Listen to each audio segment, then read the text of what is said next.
So Cristiano Ronaldo and Lionel Messi are going to be two of the first footballers to earn $1 billion. And apparently Cristiano Ronaldo became the first footballer to earn $1 billion in the last 10 or 15 years, according to an article I read. Although he's not a billionaire, his net worth is maybe 400 or 500 million, but he's earned over $1 billion. And whilst many boxers historically have earned, or at least 4 or 5 have earned that amount, Ronaldo is the first footballer to earn that amount. Now, what does it say about the world we're living in, and what lessons can we learn from that? Now, number one, I think it shows the markets don't care about fairness, right?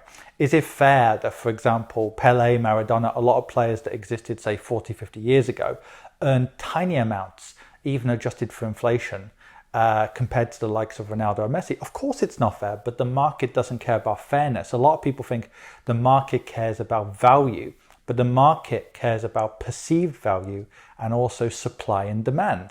So for example, if there's a global depression, for example, of course the likes of Ronaldo will earn less. And one of the reasons why he's earning more than he was even 7 years ago is as the global middle class is getting bigger, more people are going on social media, Instagram, whatever, he can command higher advertising revenue compared to, say, the world we lived in 70 years ago, where most countries were poor compared to now.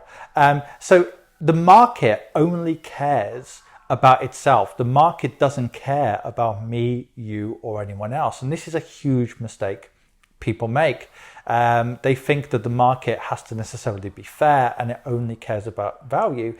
But also, I think it does show the world we are living in and are going to be living in. On the last video that I made, I talked about potential for like global taxes on certain types of online activity. And I know Ronaldo, like Messi, like Jose Mourinho, and others got into trouble with the Spanish tax authorities, not because they were intentionally evading taxes, but because of this whole complicated multi-jurisdiction stuff where basically they're earning money from all around the world, but they were living in Spain, and Spain has a complicated system when it comes to international taxes.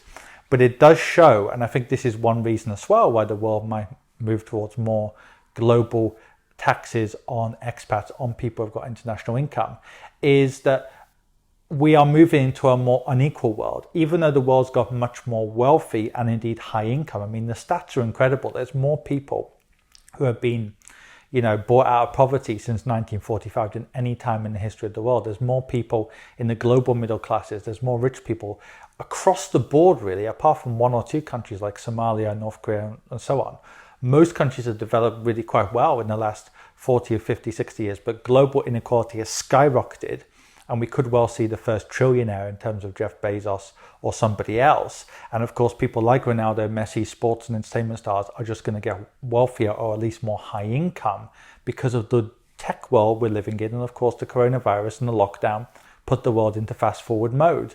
So I think what we're likely to see in the next 10, 20 years, we're going to fully move towards a digital economy where things are done globally, but that could dramatically change both political attitudes and indeed things like global taxation on digital income and assets.